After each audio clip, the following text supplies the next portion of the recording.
All right, ladies and gentlemen, we are live here at Freeport Athletic Stadium. Apologies, we've missed that opening kickoff for you, and the first down run by Amos Glenn picking up a first down. The Yellowjackets are going to take over, continue to drive 1st and 10 here at the 48 of the Yellowjackets. Drew Ross at quarterback with Amos Glenn in the sidecar next to him. He hands off to Glenn, who picks up a couple. Going to be up over the 50-yard line. Ball spotted at the 49-yard line. As we know, ladies and gentlemen, this is a big 3A matchup tonight between the Yellowjackets and the Derry area Trojans. Trading wins each of the last 2 seasons. Derry taking the win at home last year in a 21-7 victory over the Yellowjackets. The Yellowjackets shot themselves in the foot with a lot of offensive penalties. Pre-snap for the offense against Derry last year, and we're hoping not to see the same this year. On the 2nd down and 6 run, Drew Ross takes the ball out of bounds. The dual threat quarterback, was responsible for 25 total touchdowns last season, 13 on the ground, 12 through the air. Drew Ross picking up the first down for the Yellowjackets, but it looks like we've got a personal foul against the defense, against Derry area Trojans. That's going to add some yardage to that first down pickup by quarterback Drew Ross. Ball will be spotted at the 25-yard line. Deep now in Derry area territory as the Jackets' opening drive continues. Ross getting the call from the sideline. He is in the shotgun formation. 3 wide receivers set. Chase Flynn, the tight end, to the right end of formation. Glenn in the sidecar to Ross's left. He hands off to Glenn. Glenn's going to pick up some yardage, first down yardage and more. Amos Glenn hunting for the end zone, and the Jackets pick up an opening touchdown here against the Trojans.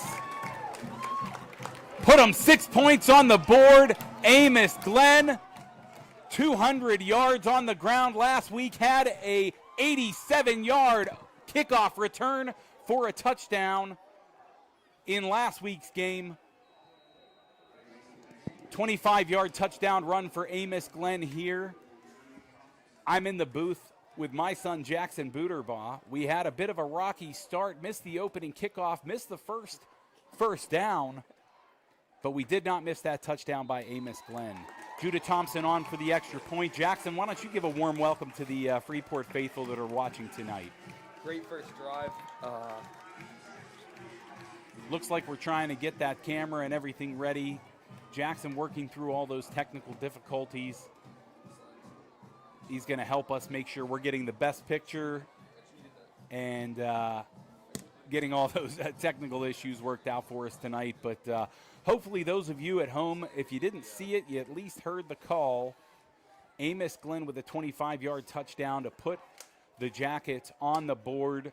Judah Thompson adds that extra point. 7-0. The Jackets are out in front here against Derry.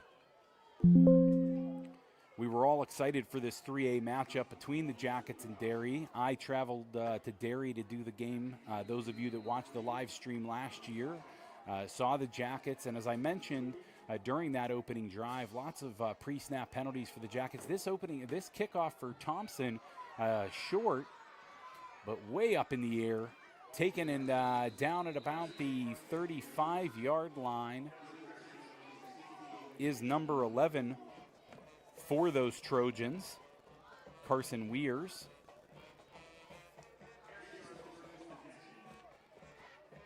Quite a few folks we got to watch out for on that Derry area roster. That list is topped by junior running back Max Doherty. Max Doherty is a 6', 200-pound running back and linebacker, number 9. You'll also see quarterback out there. Number 20 takes the snap, keeps it himself, and he's going to be taken down by number 23, Dawson Gaylott of the Jackets, the inside linebacker and senior. Big leader on that Jacket defense. Those of you that joined us last week or were here in the stadium got to see Dawson Gaylott take an interception back for a touchdown.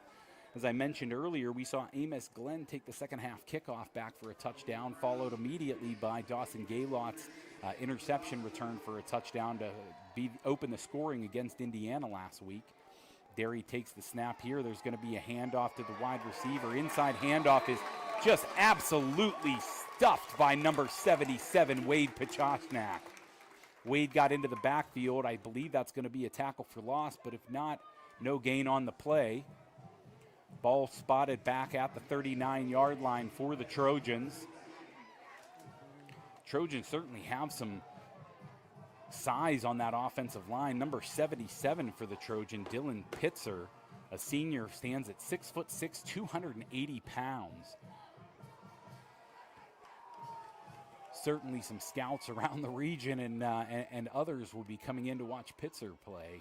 At that kind of size and strength, certainly a prospect to watch, but the tackle is made here by the Yellowjackets. Quarterback and safety Drew Ross coming up big on defense.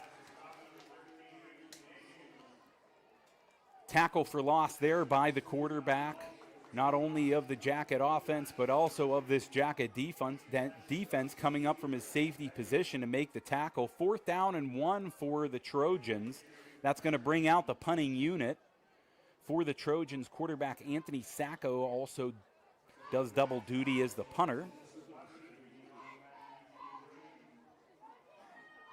Having some difficulties, folks, with the camera tonight, so hopefully Jackson's delivering a wonderful picture to us. Sacco has the snap go over his head, is able to gather himself and get the punt away.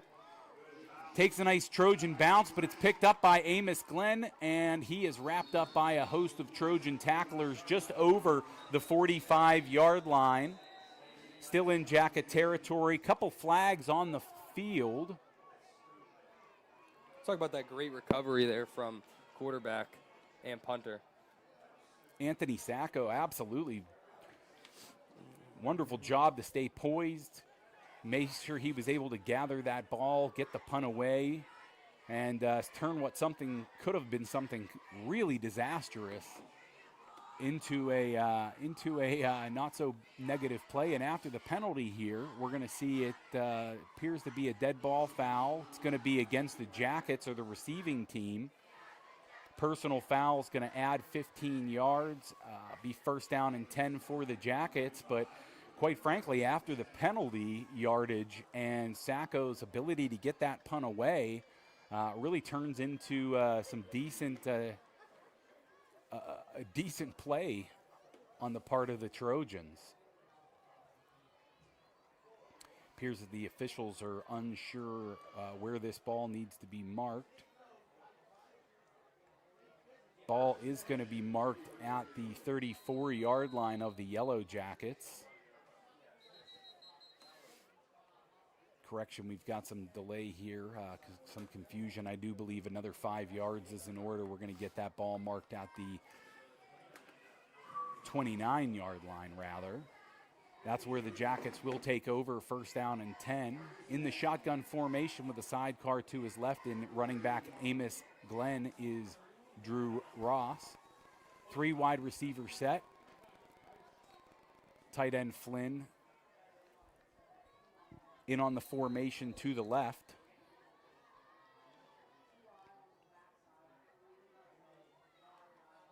Handoff goes to Glenn inside. He's going to be wrapped up pretty quickly.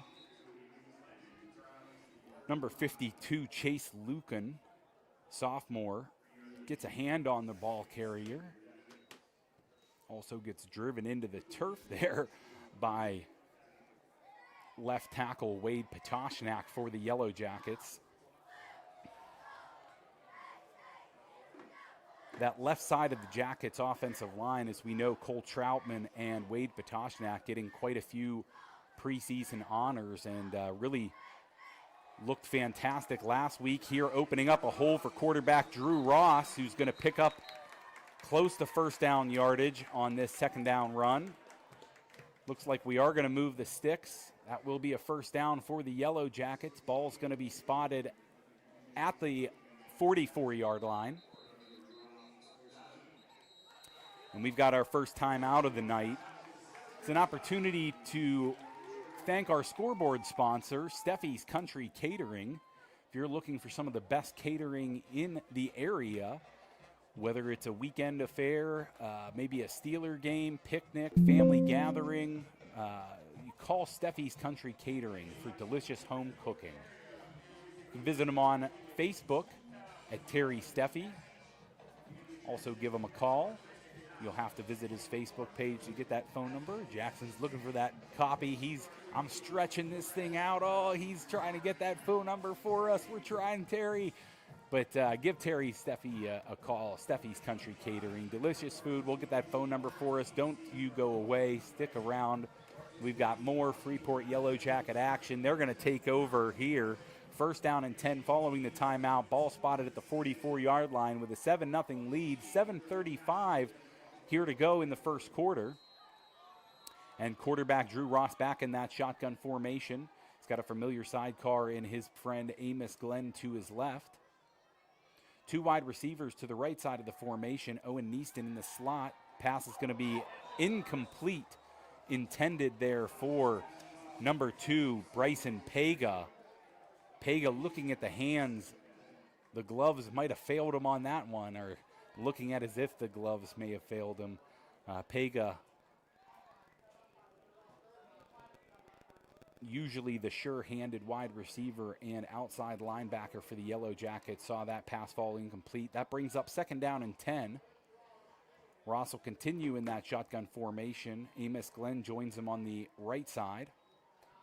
He's going to keep it himself. Drew Ross will, and be met by a wall of Trojan defenders about a yard beyond the line of scrimmage. Ross helped up there by center Carter Kemp. Carter Kemp, number 62, had a fantastic game as much of the offensive line of the Yellowjackets did last week, as we saw Amos Glenn with 200 yards on the ground. Some of those obviously in the kick return game, but the offensive line, the Hogs up front, certainly led the way for Amos Glenn, and that was a fantastic game by center. And looks like he's playing guard tonight, actually, Carter Kemp. Mankey taking the snaps at center, number 52. Looks like the two of them have traded positions for tonight. And the pass along the sideline appears to be incomplete. That's going to bring up fourth down on this fourth down and 8. Ball spotted still at the 46-yard line. First quarter, 6:38 to play. And the Yellowjackets are going to send out the punting unit. What have you seen so far, Jackson, that you've liked from the Yellowjackets? They're running pretty hard. A lot of their runs coming from that left side of the offensive line, like we've talked about before. Strong side with that big left tackle, big left guard. I like the switch that they're making. Troutman and Patoshnak, the senior, certainly lead the way. You were saying the switch? I like the switch they made from center to guard with Kemp. Judah Thompson gets the ball away. Yeah, they had some trouble with snaps last week. Yeah, takes a nice Yellowjacket bounce. Had a couple of errant snaps last week by center Carter Kemp, and maybe shifting him to guard will ease the nerves. That was, I believe, the first start of Carter Kemp's career here as a Yellowjacket. He got some snaps last year as a sophomore, but as a junior this year, getting his first start last week against Indiana, had a few errant snaps, and they've moved Mankey to center tonight. Mankey, I believe, is a senior this year. Correct, Jackson? Not too sure, Bob. Yeah, no, the junior. The junior is Mankey. Yep. So Cameron Mankey will serve as center for the Yellowjackets tonight. Carter Kemp there on his right side at guard. Outside of him, Avery Westendorf, freshman, getting his second start of the year. Last week against Indiana was his first. Wade Patoshnak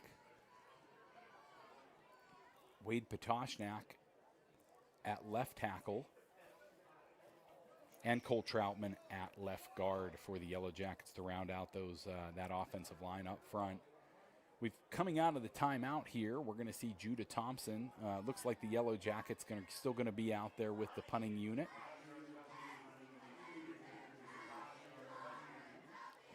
Looks like we've got a 5-yard penalty as well being enforced against the Trojans. following the timeout. I did not see what the signal was, Jackson. What was the fist pump there? Did you see what the call was on the penalty? I missed it myself. Not too sure. I didn't see it either. Well, somebody's got to be pressing all the buttons on the computer, keeping the camera going, making all those, colorful calls. And I get the luxury of sitting here and just telling you what I see, which is quarterback Drew Ross in the shotgun formation. Amos Glenn to his right. Handoff goes to Amos Glenn, and he takes it inside, fighting for yardage, close to first down yardage. And he is going to pick up first down yardage. Let's move the sticks. Amos Glenn with a fantastic run on fourth down to pick up the first down for the Yellowjackets and keep this drive moving. 6:09 to go in the first quarter. Still Yellow Jacket football with the sun beating down on them as it sets there in the west. Yellow Jackets heading towards that west end zone.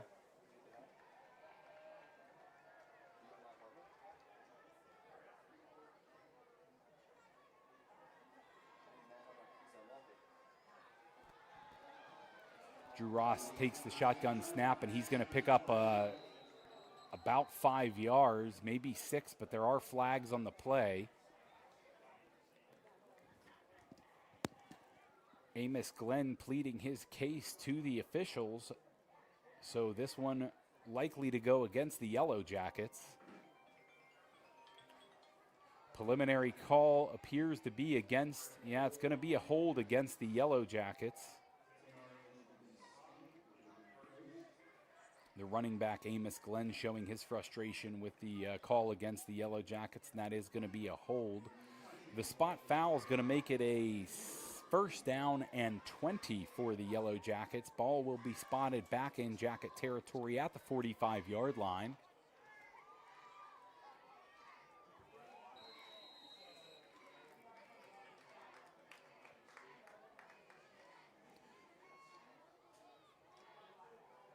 Tight end Chase Flynn is separated from the line of scrimmage. We've got two receivers to the left, two to the right.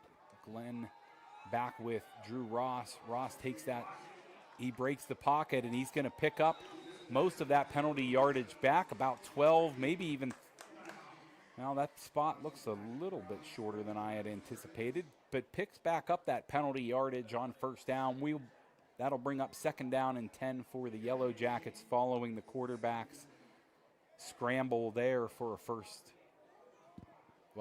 10 yards, not first down yardage, but picks up that penalty yardage back, certainly.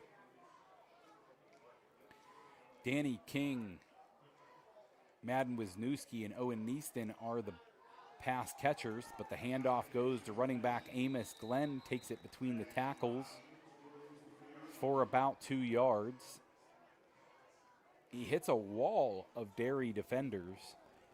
Dylan Pitzer, the 6'6" tackle, out there as well on defense at tackle, number 77. You're also going to see number 10, Justin Papuga, the senior for Derry.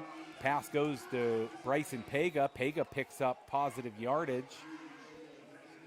It's going to be up over the 40-yard line in Trojan territory. Not enough for a Jacket first down, but a decision coming again.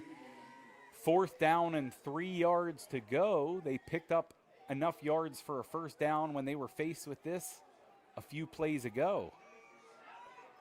Hurrying to the line of scrimmage, Drew Ross.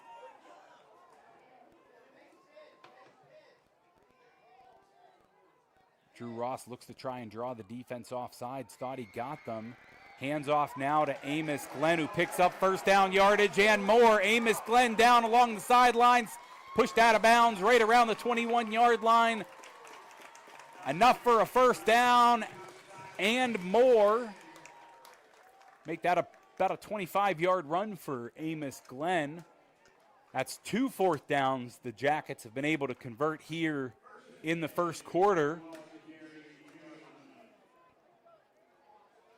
No penalty flags on the play that time. First down for the Yellowjackets.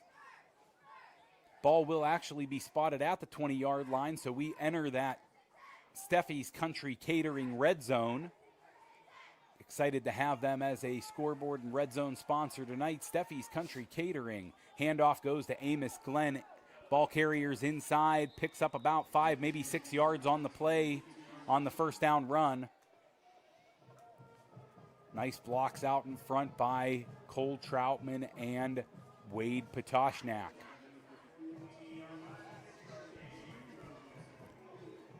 Boy, does Glenn have absolute moves to spare.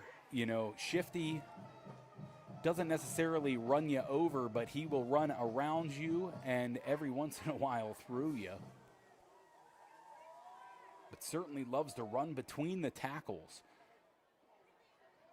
Amos Glenn with the handoff again between the tackles, picking up close to first down yardage once again.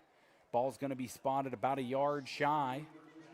It's going to be 3rd down and about a yard for the Yellow Jackets here.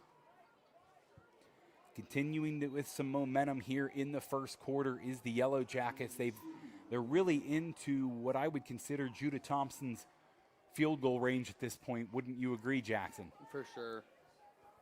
Yeah, he has a lot of distance on his leg coming up. What is his 3rd year on starting kicker for for Freeport?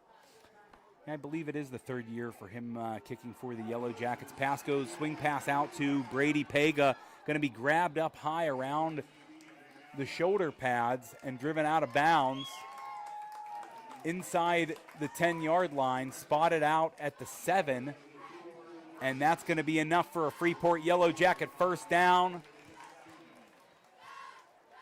Clock stopped at 2:03 here in the first quarter.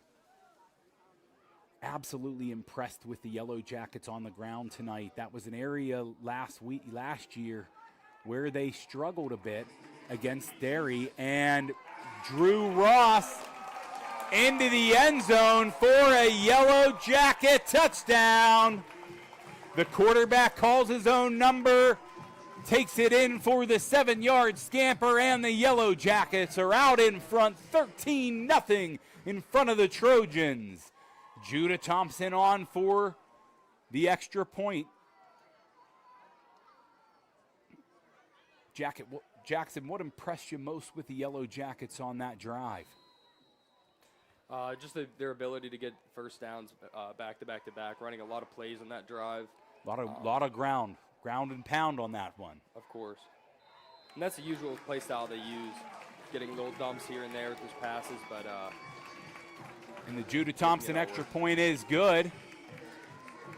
Jackets jump out to a 14-0 lead here first quarter. Took the Jackets last week against Indiana a little while to get going, but tonight, on back-to-back first quarter possessions. Oh, wait, we did have a Jacket punt in there, didn't we? We did have a Jacket punt in there. So, yeah, but still two touchdowns here in the first quarter by the Yellow Jackets. 2 first quarter extra points by the kicker, Judah Thompson. 2 rushing touchdowns on the ground for the Yellow Jackets. The story continues to be this offensive line and the ground game for the Yellow Jackets. Judah Thompson kicking it deep, taking it to 6-yard line by the Trojans. Number 11 falls down, and he's going to be shy of the 25-yard line, is where Carson Weirs takes the Trojans and where they'll take over. Quarterback Anthony Sacco looking to get something going here for the Trojans with 1:53 remaining in the first quarter. It's been all offense for the Yellow Jackets, but let's take a moment to recognize that we've got no points on the board yet for the Trojans. The Jacket defense last week able to put a shutout on the board, 28-0 against Indiana, making it difficult already for the Trojans tonight. Pass falls incomplete, coverage by Carson Barker. And Bob, not only did Barker. Not only did they have a shutout last week on defense, but they also put points up on the board. What I'm excited to see today is Dawson Gaylock getting some more and more action here, having a 25-yard an interception return for a touchdown last season, or last year. Or Last week. Last Yeah, game. absolutely. Looking to see more of that. The Jackets stingy with points and be able to create some turnovers. Tackle in the backfield here by Cole Troutman. Gets the ball carrier behind the line of scrimmage.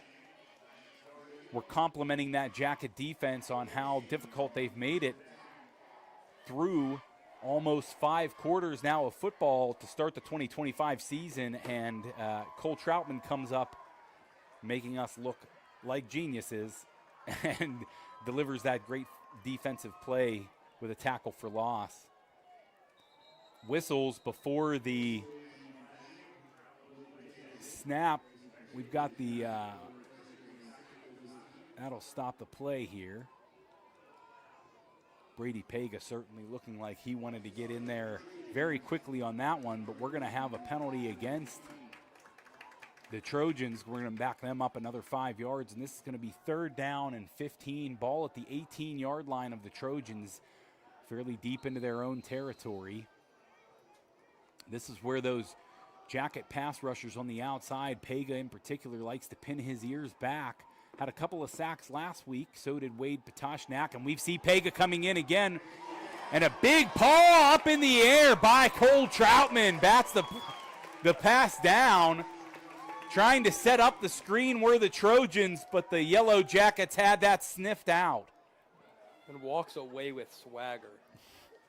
Certainly excited is the senior. Gets the big paw up, and as we said, Pega providing a lot of pass rush pressure on that play from the outside, making it difficult for the Trojan quarterback, Sacco. Going to force the punt here from the Trojans on 4th down and 15. Amos Glenn will find his heels at the 50-yard line. Pega is the up back. Sacco, the punter for the Trojans, has a little bit of trouble with the snap. It gets the ball away, kicking it away and short. Ball's going to take a bit of a Trojan bounce, and it's going to fall dead right at about the 50-yard line there. And inexplicably, the Yellowjackets, Cole Troutman, attempts to pick the football up at the 50-yard line, and that's going to be a turnover. No, he did not do that, Bob. Troutman kicking himself for sure, as the Derry players jokingly waving at the football to try and get it to go maybe across that 50-yard line. Troutman attempts to pick the football up, and that ball would be fumbled, recovered by Derry. Derry's getting a second chance here with still time on that first quarter clock. 43 seconds as Sacco takes that shotgun snap, hands off, and Wade Patoshnak says no. We're going to make up for that mistake for his line mate. And close pal there, Cole Troutman, who is certainly a senior who makes very few negative plays for these Yellowjackets and tons of positive plays. Upset with himself out there. His senior buddy, Wade Patoshnak, trying to make up for it. And the Jacket defense looking to fire those student section and this crowd up as Wade Patoshnak gets another tackle for loss for this defense. 2nd down and 11, ball handed off, and you could hear the crack up in the press box. There's going to be a flag thrown on the play for a face mask potentially, but Bob, I think it might be a horse collar. Wade got his the back of his jersey there a little bit harsh, but Cole Troutman with a big tackle for loss. They are absolutely having a nightmare trying to stop these defensive tackles for the Yellowjackets. Cole Troutman and Wade Patoshnak giving fits to the Trojans so far, but there is laundry on the field, and I do think this is going to be against the Yellowjackets. Early indication appeared to be a face mask by the gentleman coming in who threw the flag on the far side of the field, but there is quite a bit of discussion from the officiating crew before any indication has been given to the stadium. So we're all waiting with bated breath here for the call. Jackson, what do you think we're going to have? For the flag on the play? Yeah. Yeah, I really do think it might be a horse collar. I'm seeing a forearm being called. The officials. Gets a personal foul against the defense.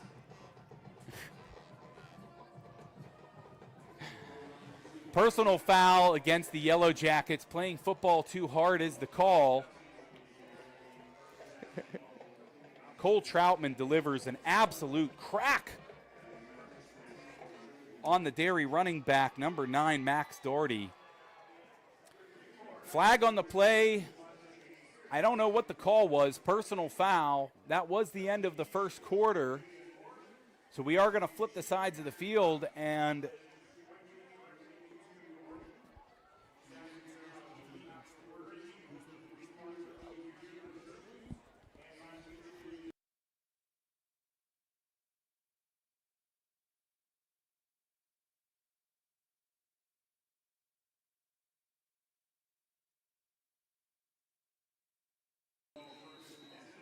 okay, and we want to thank again our first quarter scoreboard and red zone sponsor, Steffi's Country Catering. Sacco pressured heavily, and we're going to see another TFL and more flags on the field. Remember to search Terry Steffi on Facebook to get any more information on catering, birthday parties, graduations, any big events you have. Steffi's Country Catering has you. You want that delicious covered. food that sticks to the ribs, pleases your guests, and has everybody asking, where did this come from? Call Steffi's Country Catering. Visit Terry Steffi on Facebook.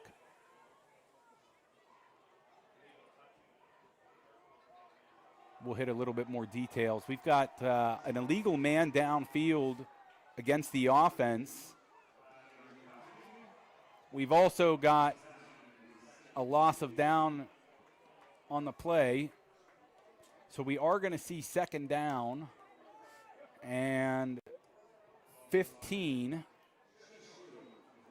Yeah, it's going to be a short 5 maybe. Looks like it might be a second down and 14, but it says 15 on the scoreboard. The quarterback, Sacco, under center. He's going to hand off there again to Doherty, and he's going to be tackled quickly.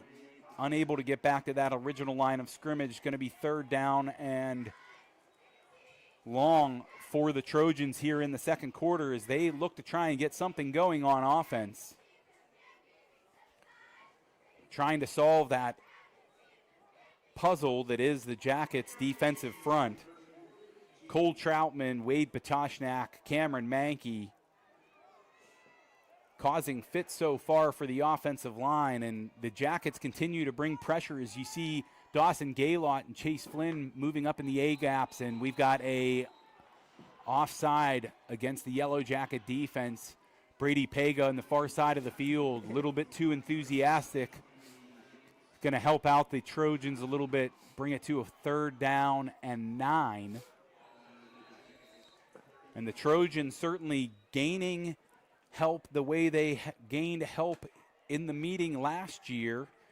The Jackets continuing to shoot themselves in the foot. Lots of penalties being called against the Jackets in this game as well. Very uneven in that penalty yardage category thus far. Quarterback Sacco finds the wide receiver on the sideline, and he's going to get tackled quickly by both Cameron Mankey and Madden Wisniewski.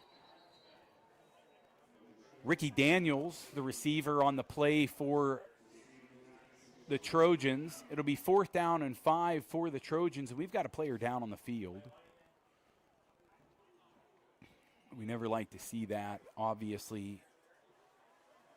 Hoping for the best.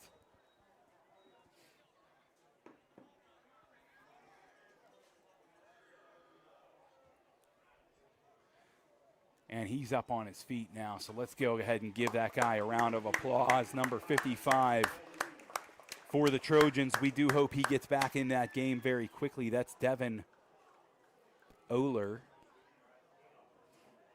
the sophomore offensive and defensive lineman. Hope to see him back on the field very quickly. And this is going to be 4th down and about 5 yards, maybe a short 5 again.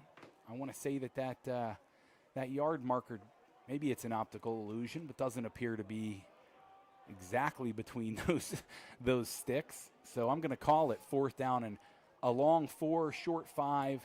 Derry's going to go for it. Quarterback Sacco in the shotgun, looking to get the Yellowjackets to jump off sides, but not fooling anyone with that. And Sacco's going to swing that ball out to Doherty, who drops the pass. With a lot of grass in front of him too. That's not good for them. Yeah, a lot of running room. Certainly Doherty. Those coaches in the box had the right call. Unable to execute on the swing pass there for the Trojans to pick up the 1st down, and the Yellowjackets will take over. 1st down and 10, ball at the 33-yard line. No harm, no foul resulting from the Troutman gaff on the, or muff we might want to call it, on the punt. No points resulting for Derry on that drive, and Glenn takes over here with the handoff, picking up about 4, maybe only 3 on the play. But to be fair, Bob, they are still behind where they would have been. Well, I mean, yardage doesn't matter. The points didn't get put on the board, and I mean, that's what you really care about, right? I mean, the drive didn't result in points. That has to be one of the biggest blunders I've seen in a long time. Well, as many wonderful plays as Cole Troutman makes, you're allowed to have a mistake every once in a while when you're as fantastic of a player as Cole Troutman is. I think he will be able to laugh that one off now that it did not result in points for the Trojans. Pressure on the quarterback, and he's going to be brought down by the aforementioned running back, Doherty, with the tackle on Drew Ross. I believe also in there was big number 77, Dylan Pitzer, 6'6", 12th grader. It's a big guy to keep out of your backfield. 12th grader. 6'6". 6'6", 280. That's a big guy. I love that. You can tell that you're my son, right? Huh. Well, that you're younger than I am. That's the point. That you call him a 12th grader. What should I call him? Senior. You call him a senior. I just seen a 12 on a score sheet. They do put 12 on the score sheet, that is for sure. Quarterback Drew Ross keeps it himself, calls his own number, and he's going to pick up 1st down yardage, running out of bounds. Always there to make like plays. Houdini, heads one way, disappears. They thought they had him on the left side of the field, or right side of the field, but the quarterback, Drew Ross, disappears and ends up heading out of bounds with 1st down yardage on the left sideline, all the way across the field. He's a dual threat quarterback, folks. The 2024 season put up 25 touchdowns, 13 on the ground, 12 through the air. Drew Ross likes to call his own number sometimes, and this time he calls his buddy Amos Glenn, who's going to get tackled behind the line of scrimmage. Pitzer says, I can play this game too, Troutman and Patoshnak, and he gets his own sack and tackle for loss on this series. Seems like a game of the D-line here. Certainly these 3A defensive tackles showing out tonight. Pitzer, Patoshnak, Troutman. Haven't called his number yet in the game, but Levi Haas, senior for the Trojans, number 63, also a load on defense. That pass is going to go close to the line of scrimmage, and great flag. That little bit of extra there for the Trojans. Whistles were coming, and they could not hold themselves back. You see this? Carson Weirs with the flag. It's going to be a personal foul against Derry. Count them off, 15 yards and a 1st down for the Yellowjackets. Drive's going to continue for the Jackets here in the 2nd quarter. See a late hit there, and then at least he made up for it with sportsmanship, screaming at the ref afterwards. So that's always something you want to do. I detect a note of sarcasm in that. You know, I think he was more, I'll call it pleading his case, right? As someone who certainly had a few conversations with the folks in the striped uniforms when he was on a football field. I'm going to call it pleading his case to the referees there. They motion the running back out to a soft bunch formation, and he passes out to the Amos Glenn. Glenn's going to pick up first down yardage and driven out of bounds inside the 30-yard line in Trojan territory as the Jackets continue to stack first downs. 7:18 here in the second quarter. Wish we had a number here on how many first downs they have this game. Probably a good amount. They have a very good amount of first downs. That's a very excellent observation, Jackson. We're not seeing the traditional big plays that we see from Amos Glenn. 90-plus yard kickoff return or 87-yard kickoff return for a touchdown last week. Now we're seeing the arm of Drew Ross and maybe the legs of Drew Ross getting another maybe 6-7 yards. It was one of the things that we saw from great quarterback, current Steelers quarterback, right, and Hall of Famer, future Hall of Famer, Aaron Rodgers. The pass rush does everything they think they need to do. They get the quarterback moving. The coverage was there. Nobody was open, and Drew Ross picks up that 7 yards. Easy. That is just an easy 7 yards that is such a backbreaker to a defense. We saw it a lot in the 2010 Super Bowl with Aaron Rodgers against our Pittsburgh Steelers. Drew Ross takes the shotgun snap, and he passes deep and finds Owen Neeston in the back of the end zone. Touchdown, Jackets! Drew Ross to Owen Neeston for the touchdown. Beautiful pass. Neeston finds the footing as he falls down in the back of the end zone, makes the catch. Judah Thompson on to deliver the extra point. Jackets jump out to a 20-0 lead here in the first half. Let's just throw 7 on the board now. Judah Thompson, perfect on the night, 3 for 3 is the kicker, and the Jackets. Amos Glenn does it on the ground. Drew Ross does it on the ground. Then Drew Ross finds Owen Neeston in the back of the end zone.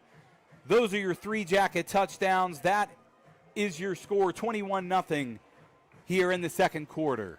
Drew Ross with a great drive there from great runs, avoiding getting first downs, to great work in the pocket, getting extra yardage when needed, easy yardage, and that big throw at the end there for the touchdown. Great drive from Drew Ross. Jackson, it was also something I think that was, the Jacket coaching staff there saw some pressure from the Trojans, and they answered it. Instead of going max protect, they went empty set 3 times on that drive, motioning Amos Glenn out of the backfield and putting the ball in the hands of their senior quarterback to face that pass rush. He did it both with his arms and his legs.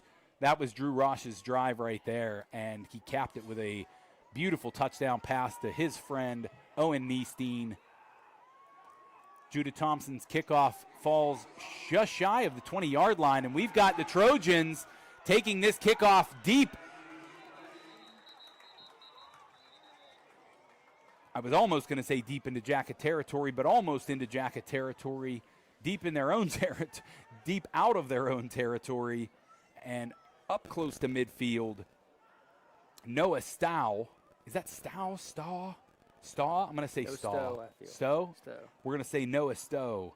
Number 3, the junior wide receiver, with a very nice kickoff return there. He took the short kickoff at about the 20-yard line or near the 20, but brings it up close to midfield. There was a hold during the return, and that's going to put Derry in a very precarious position as to what they thought they were going to be starting at, or what I thought they were going to be starting at. Ball will be spotted at the still put points on the board here. Now it's going to be a little bit more of a struggle. Yeah, I mean, we we want to see a sustained drive. Derry needs to stack a few first downs, start stacking positive plays. and slow down this pass rush from the Yellowjackets. Ball batted, falls incomplete. Madden Wisniewski in to break up the pass intended for Max Doperak.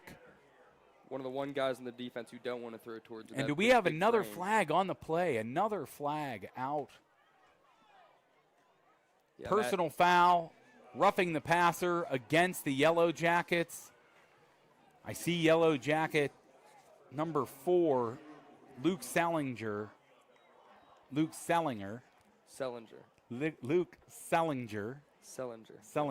Yep. Saying that correctly here for all of you folks watching. Luke gets the flag for the late hit on the quarterback, Sacco. Anthony Sacco has out of the shotgun formation. Ball batted, falls incomplete, intended for Tony Frank.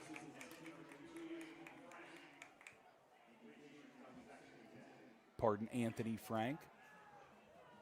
Sorry, Anthony, I know we don't know each other in that way, so we'll wait to call you Tony till we've been introduced. But Anthony Frank with a tremendous effort on that batted pass. Were deflected. Sacco in the shotgun formation. He's got a sidecar and is running back to his left. And the pass, a lot of these Jacket defenders are breaking on passes very quickly. They are sitting. That pass rush is getting to the quarterback, and that allows those defensive backs to, sit on those routes and, not worry about the deep route.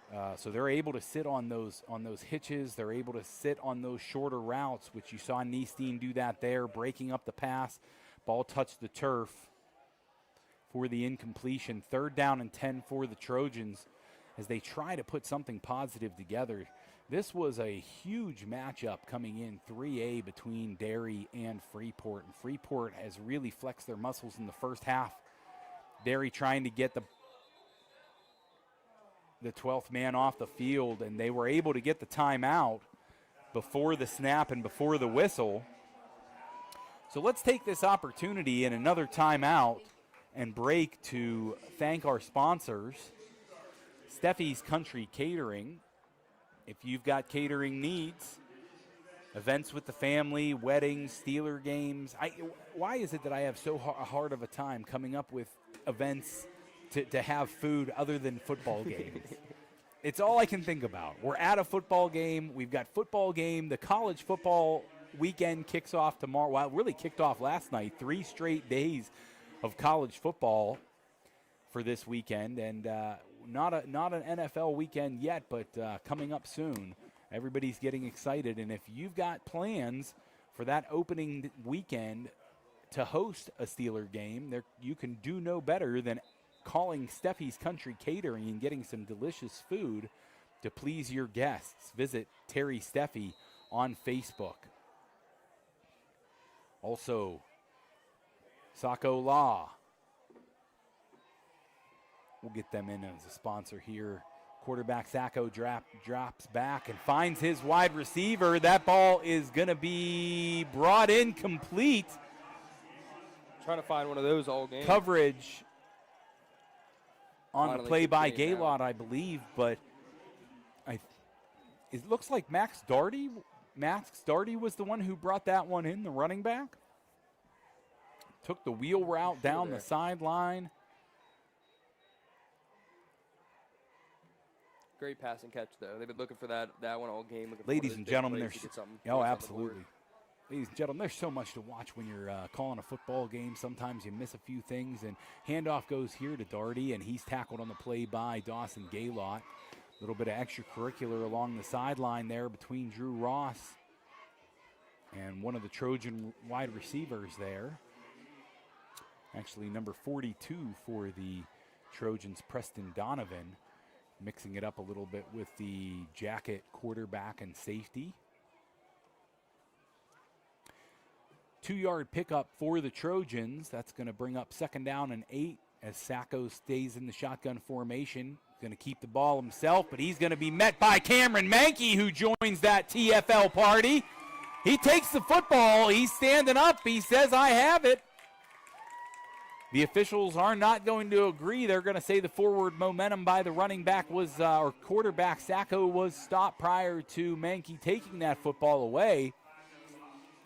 But that tackle for a loss by the nose tackle Cameron Mankey is going to put the Trojans in a 3rd down and 13 position, ball at the 39-yard line. Sacco's got 3 wide receivers to the formation to his left, is running back to the left side as well in the shotgun formation. Pass is going to go out there to number 3 for the Trojans, tackled quickly on the play by quarterback Drew Ross. That was Noah Stow, the receiver on the play for the Trojans. Short pickup on the play, maybe a yard or two, is going to bring up 4th down and I believe 11 for the Trojans. Ball's going to be spotted at the 27-yard line. Second quarter, clock continues to run. 4:22 remains. And the Trojans have no plans to punt. I assume we're going to see that punting unit stay on the sidelines for much of the remainder of this football game as the Trojans try to get back in this. Sacco in the shotgun formation. He motions the wide receiver across the formation, and he's going to look deep. And that ball is going to be broken up. Intended there for number 13, Ricky Daniels for the Trojans, but broken up by Danny King.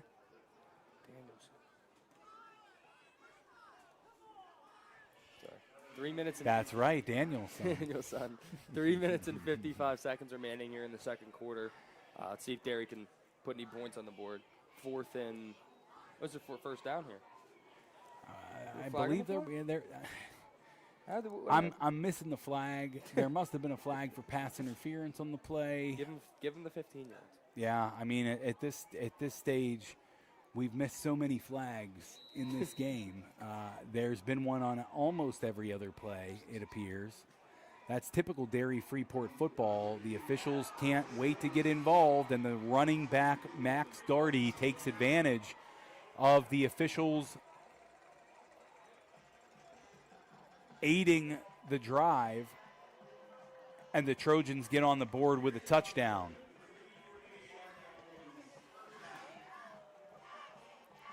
Bit of a shocker here to this Freeport crowd. They're not sure what an opposing touchdown looks like. They have not seen one in over 5 quarters to begin this football season here at Freeport Athletic Stadium, but the Trojans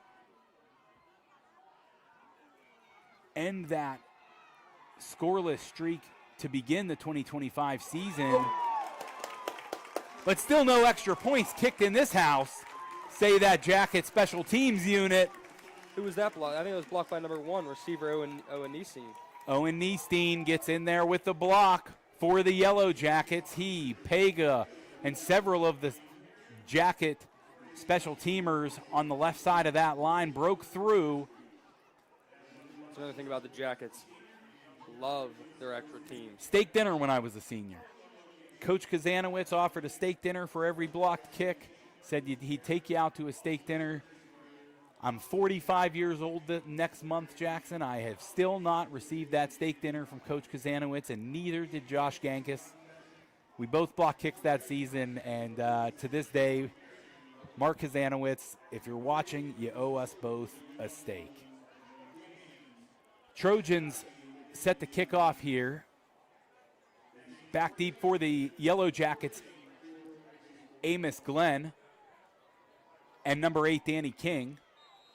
If the Trojans are smart, they will not, I'm going to say it quietly, if the Trojans are smart, they're not going to kick it to Amos Glenn. Instead, the onside kick for the Trojans. Surprise onside. Trojans are going to take over, and the Jackets stunned. Not only this home crowd stunned by an opening touchdown, or first opposing touchdown, rather, but now stunned by the onside kick. Surprise onside comes from the Trojans, and they're going to take back over in Jacket territory. Ball at the 44-yard line with 3:39 to go here in the first half, and an opportunity for the Trojans to add more points. But no, says the Jacket defense. Ball on the carpet. Wade Patoshnak and Bryson Pega, as well as Luke Sellinger, get in there, cause the fumble. Not going to give it No, absolutely not. Ball was out well before the quarterback was down. Sacco absolutely was not down when that ball was fumbled, but the officials have a bad angle, bad view, bad vision of the play. Apparently, Pega causing pressure again, and the Jackets with another tackle right at or around the line of scrimmage. Cole Troutman with another TFL.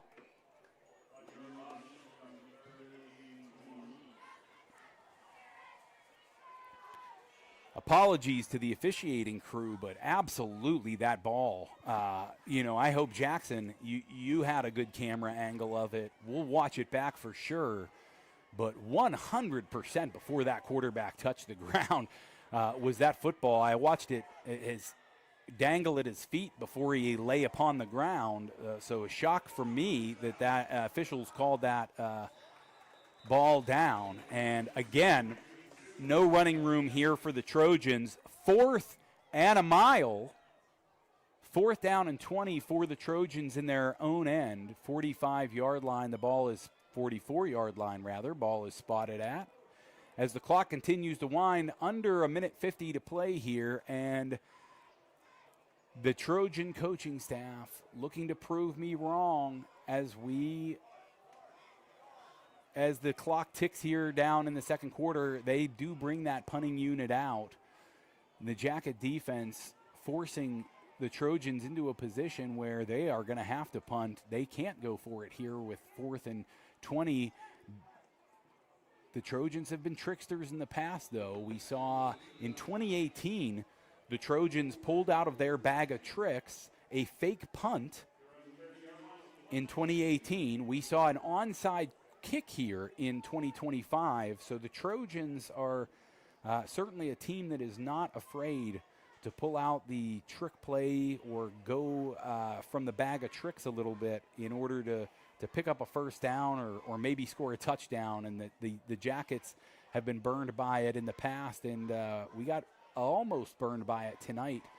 But the Jacket defense stiffens, don't allow any points following the onside kick. So Jackets trying hard to make up for all of their mistakes of the evening, but the penalty flags have aided a few drives for the Trojans thus far, and we now see the Jackets with breaks the pocket, does the quarterback Drew Ross, and fires the ball out of bounds. A lot of pressure coming from the defensive front here of the Trojans. Number 52, Chase Lucan, getting in on the quarterback along with Dylan Pitzer. And we've mentioned Pitzer's name for the Trojans quite a few times tonight. We talked a little bit last week about the Indiana tackle that had basketball coaches on the sidelines, we were certain basketball scouts were on the sidelines at the height we saw that tackle. Well, Pitzer certainly wowing basketball scouts that are tuning in tonight as that boy stands at 6'6" and is just a mountain of a man on the defensive line and offensive line for the Trojans. We've got a timeout here at 1:11 remaining in the first half. 2nd down and 10 for the Jackets when we come out of the timeout. Jackson, tell me who's been your first half player of the game for the Jackets so far? I know a minute and a half can be, or a minute 10 can be a mile, or can be a forever sometimes, but who's your front runner for offensive and defensive players of the game so far? For defense, I feel like there's not much option besides Cole Troutman. Wade Patoshnak obviously up there, and a few of the other guys putting in a lot of work, but Cole has had an unbelievable first half here. I mean, Wade's just right there. They're them together. Their duo, I would say, would be first. I'm going to agree with you on the Cole Troutman. He had maybe one of the biggest gaffes of his, Yellow Jacket career with the muffed punt. Certainly wanted that back, but made up for it beautifully. Several tackles for a loss. I believe he may have a sack in that first half as well. I'll have to check the stats on that. What about offensive players? Jackets in the first down or second down and 10. Quarterback Drew Ross chased out of the pocket, and he's able to find Owen Niestein, who comes back for the football, plays defender, steps in front. And that's the exact reason. We've got another flag on the far side of the field. We've got a Trojan player who is very unhappy with Wade Patoshnak. Wade seemed to bury the player back into the ground. And, we saw very few penalty flags last week. And the crew tonight has certainly had to make use of the yellow flag. We've saw a lot of laundry on the field. What's the early indication? I'm seeing something yelling to Freeport. It looks like it's going to be against the Trojans. The Again, officials. back to that, please go ahead. To the first half, that first half offense. I think that play in itself speaks for it. I think Drew Ross has had an unbelievable first half in the air, on the ground, just his movement in the pocket. I think he's really knocked the rust off last week, and he came hard this first half. We've got offsetting penalties here, Jackson. I'm going to agree with you. I think Drew Ross offense first. He's in the leaderboard, or he's out there as a leader for player of the game. For certainly, a passing touchdown, a rushing touchdown. I think Owen Niestein has had a fantastic first half. We can't forget Amos Glenn on the ground. Glenn's just a workhorse, an absolute star at running back for the Yellow Jackets. Week in and week out, he does things that just amaze me. And on the football field, picking up a big block there, actually. And Drew Ross going to go ahead and keep that football. Going to do it again with his legs. We've said it all night. Dual threat quarterback. Going to be close to first down yardage again. Clock continues to wind. We're at 3:35 seconds to go here in the first half, and we got a Yellow Jacket timeout happening. As we got a shot here from we can catch that Jacket sideline a little bit, and you can see the coaching staff not pleased with the officials there. I don't know if maybe they were trying to get that timeout in a little bit sooner, or maybe unhappy with a spot there, thinking Drew might have picked up that first down, but very close to midfield here at the 50-yard line. We'll call it the 49.5 as the ball is spotted there very close to midfield. Lots of bright spots, though, for the Jacket offense tonight. Drew Ross accounting for, let's say, 2/3 of those touchdowns, though, is the leader at the gate for the offensive player of the game. Defensive player of the game, Drew making a case there as well. Certainly Wade Patoshnak, Cole Troutman, Dawson Gaylott. We've seen Chase Flynn all over the field tonight. Bryson Pega, also all over the field, both on defense. A lot of those plays that we've seen, not only sacks and tackles for loss, where, Sacco for the Trojans has had to move around and being chased around. He's being chased by Bryson Pega. Yeah, so we're seeing a lot of players on that Jacket defense tonight perform. I think, and I'm not doing just as much as Bryson, but also still one of those guys he's running after. Young star Luke Sullinger going out there as well. Yeah, absolutely, getting some run. The pass here complete to Owen Niestein. Drew Ross with another first down pass.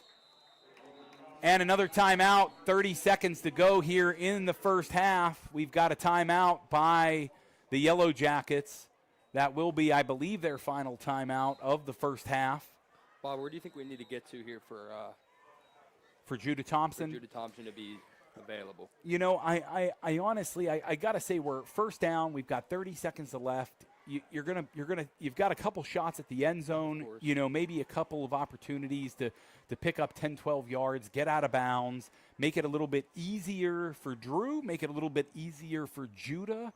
I would like to see, you're going to see something on either of the sidelines here. I'd like to see like a sprint out left, sprint out right, maybe 12-yard out, quick 10 or 12-yard hitch towards the sideline, get out of bounds, 7-second play, give yourself now 20 seconds and 2 shots at the end zone at least, and then, a Hail Mary for Judah Thompson as a field goal, if not. And I say Hail Mary, if they can get into the red zone around the 20-yard line, a 30-plus yard field goal, certainly not a chip shot in high school. Maybe a chip shot for Judah Thompson on some nights, but it's cool out there tonight. Difficult to kick the football as the air gets colder and the season wears on. We are still in just week 1 as both these teams won their week 0 game. Drew Ross to the pass to the sideline, falls incomplete. No harm, no foul as that stops the clock. 25 seconds to go. 2nd down and 10 for the Yellowjackets. I'd like to see the same thing.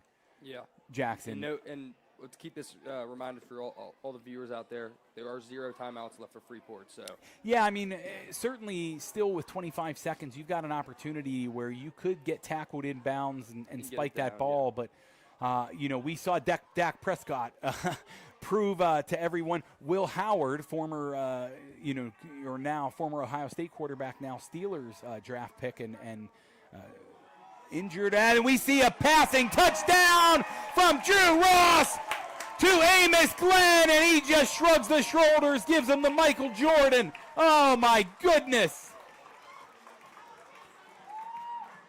Shrugs the shoulders. The 2 make it look easy. Drew Ross to Amos Glenn for the Yellow Jacket touchdown, the 4th in the first half. 28-6. 27-6. Don't let me jinx Judah Thompson by putting that point on the board before he kicks the ball. To be fair, I mean, it wouldn't be a bad assumption here. With Judah Thompson, it is almost automatic, but let's not give him that broadcasting curse. Judah Thompson nails it 4 for 4 on the night for the kicker. Judah Thompson puts it through, and the Yellow Jackets take a 28-6 lead off the arm of our first half offensive player of the game, Drew Ross.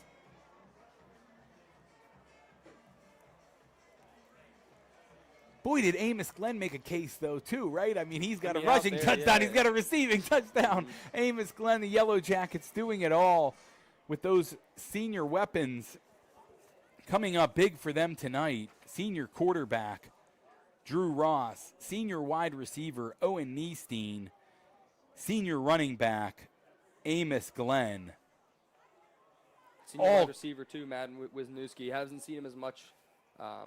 Several pass breakups tonight. Several pass breakups on defense. Yeah, really having a solid night.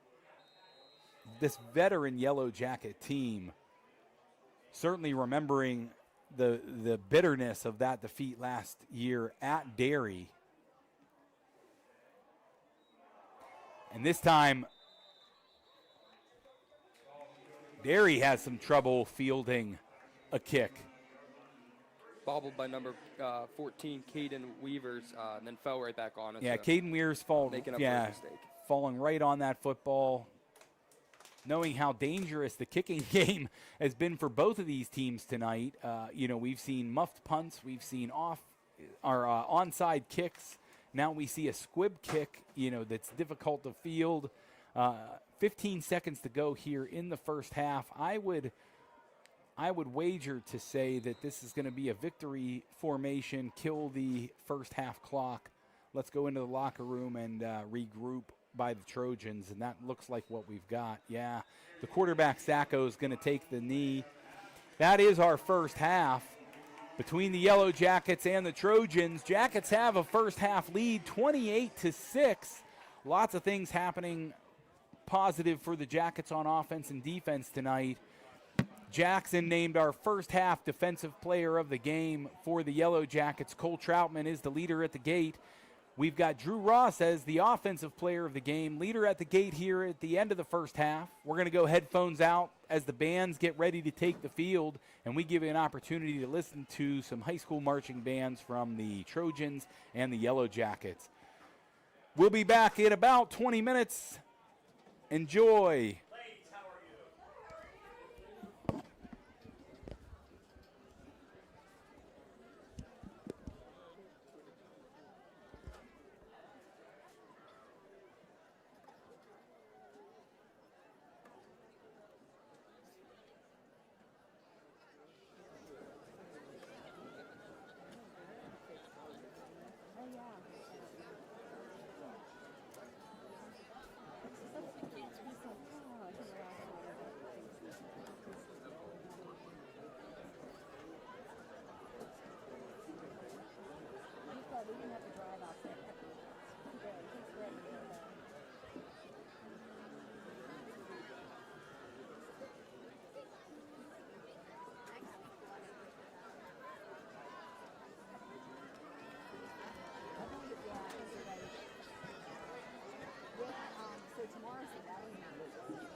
Good evening, ladies and gentlemen. The Derry Area High School Marching Band is proud to present their 2025 show, My Name Is, featuring songs with names. The show opens with Say My Name by Destiny's Child, followed by LWP.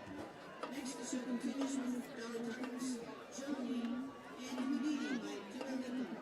The band will conclude the show with a song heard in stadiums across the country, Mr. Brightside. Feel free to sing along to the songs that are favorites of many. The band has been onto the field by drum major right now.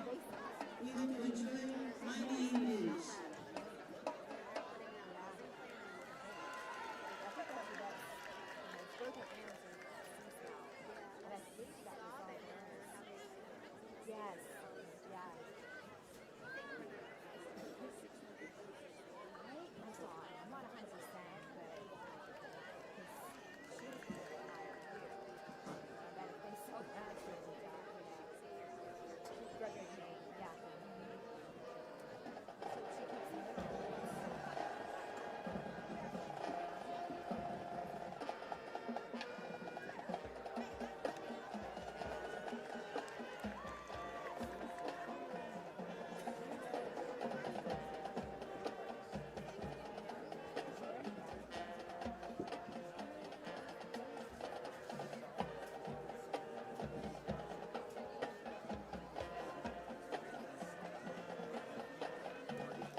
Thank you, ladies and gentlemen, for sticking around for the Trojan and Yellowjacket marching bands as they continue to play us off. We're going to thank our sponsors once again, Steffi's Country Catering.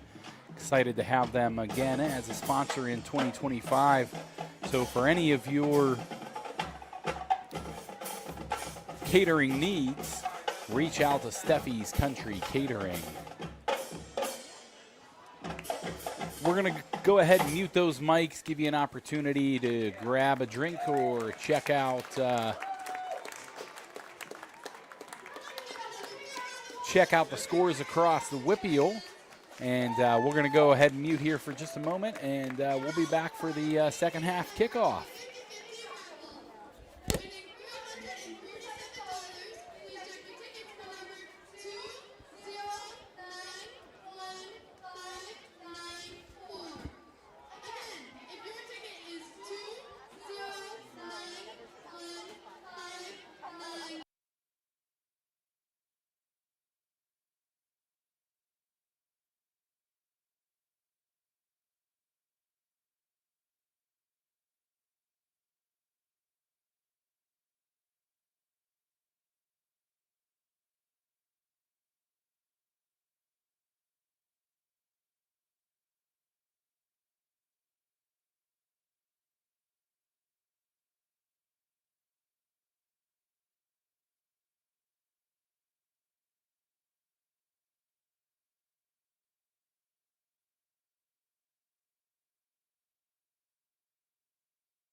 Ladies and gentlemen, we're back for the second half, and we've got another difficult return.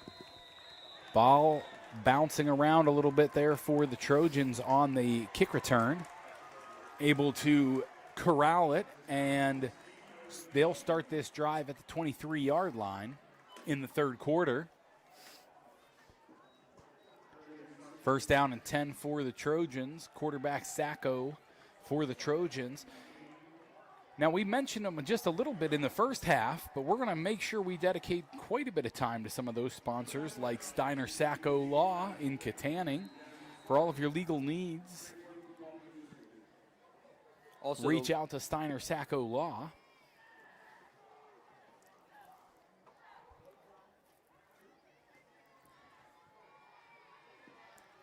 Also, no, I'm sorry, folks. Handoff goes to the running back, Doherty. Doherty with a short gain on the play, brought down by Wade Patoshnak and Dawson Gaylott. I want to give a quick thank you. First, an apology is owed to Bryson Pega. Quite a bit in the first half. I referred to him by the name of his older brother.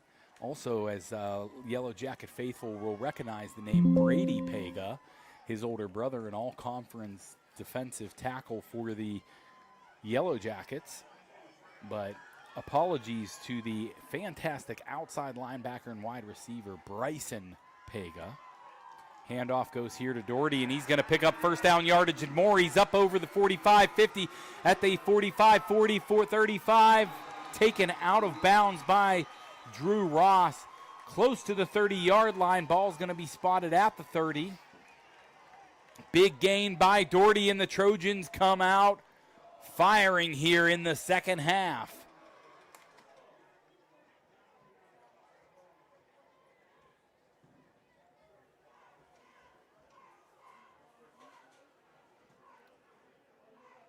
I was making an apology to the Yellow Jacket outside linebacker Bryson Pega. Running back Mike Doherty for the Trojans makes no apologies with that big pickup. Handoff goes to Doherty again, and he's going to try and break some tackles, but tackled or initial contact made behind the line of scrimmage by Danny King. Short gain for the Trojans, second down and 9. Ball spotted at the 29-yard line of the Yellow Jackets. My error in the Pega saga that happened in the first half was pointed out by Lou Otterman, father of Colton Otterman, who holds the Freeport sack record, 26 sacks in a season, I believe it was. So quick shout out to Lou and Colton. If you're watching tonight, Lou, I know you are. Another short pickup by the Trojans, third down and 4. Scoreboard says second down. Marker across the field says third. We'll see who's right. Ball spotted, as I said, at the 24-yard line, third quarter here. Sacco hands off to Doherty. He's met quickly by Dawson Gaylott and Wade Patoshnak. No gain on the play is going to bring up fourth down and 4. Or third down and 4. No, it is fourth down and 4. Scoreboard caught up to the marker on the opposite side of the field.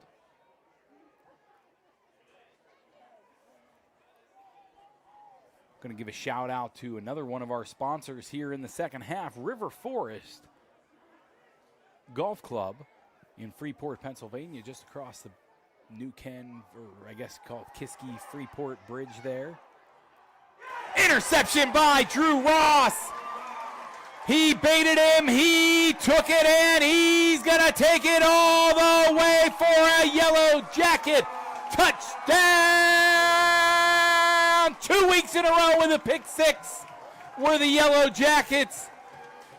Last week it was Dawson Gaylott. This week quarterback Drew Ross does it with a defensive touchdown. And that was a long run, too, there for quarterback Drew Ross, showing his speed off tremendously. Playing quarterback even on the defensive side of the field as he's calling out his blockers on that interception return. I wasn't sure if he had the gas to make it to the end zone as the fastest player on that field, pointing out to some blockers to get a little bit of help and ensure that he did have the distance. And Judah Thompson adds the extra point. 35-6 is the score.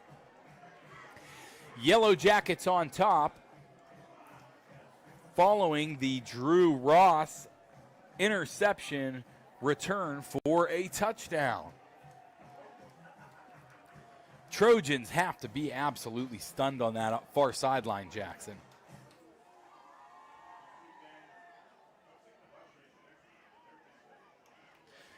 I mean, you can see some of their captains, some of the players on that sideline marching up and down. There's some barking happening. I certainly see a few helmets off and some orders being told to the underclassmen by some seniors. Trojans are going all hands on deck there on the far sideline. Certainly want to get back in this game. 8:42 to go in the third quarter. 35-6. It's not too late for the Trojans to mount a comeback, but it has been all Yellow Jackets tonight. Sure, Judah's enjoying all the love he's getting here tonight, being able to show off his talents a little bit. Absolutely perfect on the night has been Judah Thompson in the extra point department. Kickoff falls about the 9-yard line, taken by the Trojans. And another nice kick return by Trojans number 11, dodging and weaving Carson traffic Weers. there.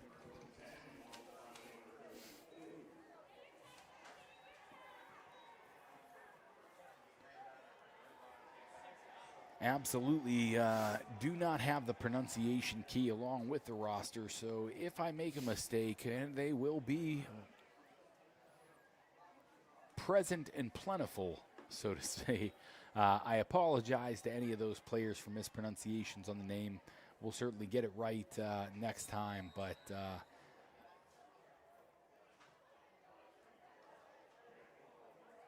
I was certainly born as one of those people who have a difficult time pronouncing names. Sacco takes the snap, hands off to Doherty.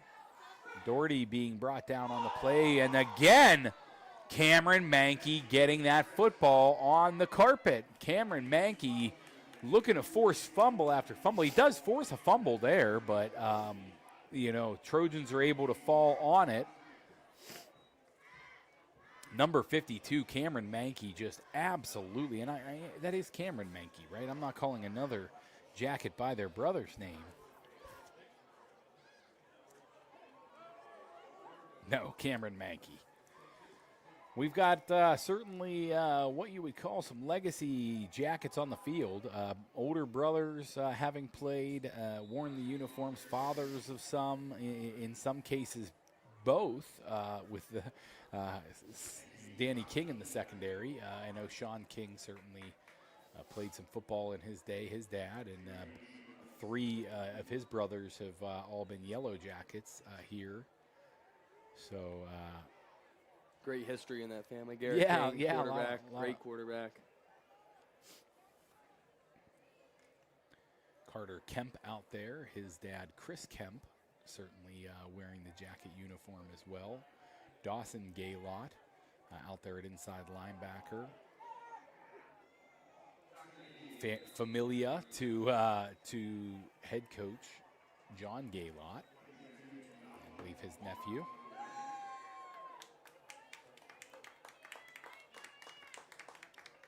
And we've got a couple of jackets coming back on the field, a couple of jackets coming off the field there. Looks like number 9 for the Yellow Jackets.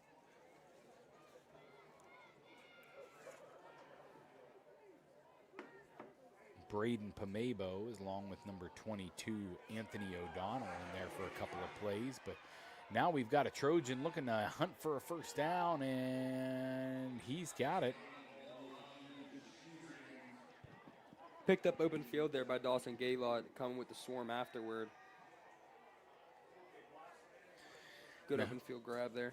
Yeah, who was that for the, was that Noah Stowe for, I believe that was Noah Stowe for the Trojans. With the run? I believe that was the quarterback. That wasn't number 3? That was that 20? Was that their? I believe that was a messed up pass play, and he took that one for a run. Okay, But so I believe I'm not- Anthony's. I missed that. But Listen, hey, I'm the cameraman here. I don't. hey, I'm trying to check some numbers. I'm trying to see a few of the people coming off the field, making sure to get all these kids' names mentioned if we can. So, Justin Papuga, the ball carrier. Papuga picks up That is a big decent yardage. That is a big running back. Papuga does check in at 6'1", 235 pounds, listed here on the roster. The running back and linebacker. Papuga certainly not easy for the Yellow Jacket defenders to bring down. 2nd down and 4. Ball spotted at the 34-yard line in Jacket territory. Time is the biggest enemy of the Trojans at this point.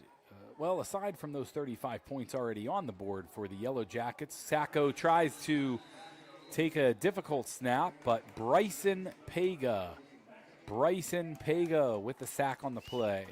I believe Tackles the quarterback behind the line of scrimmage. Had some little bit of difficulty with that shotgun snap, but Jackson believes. I believe, Bob, that was a flood option, and just with that bad snap, it was kind of messed up. I tried to take that one up.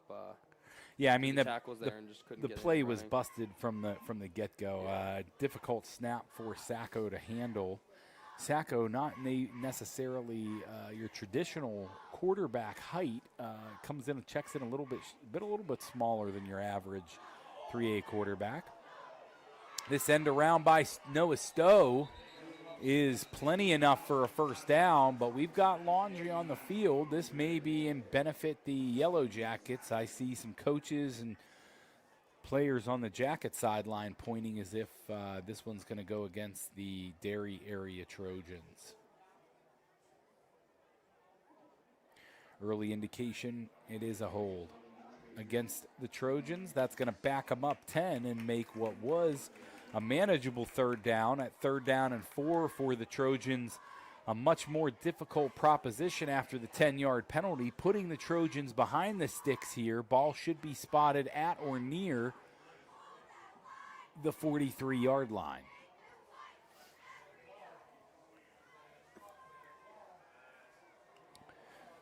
.44, officials prove me wrong.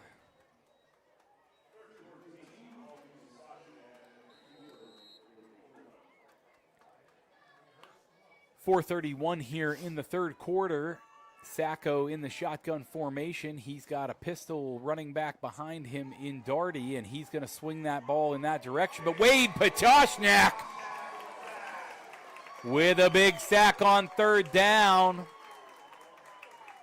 Wade making his case for defensive player of the game, his 2nd multi-sack game in a row.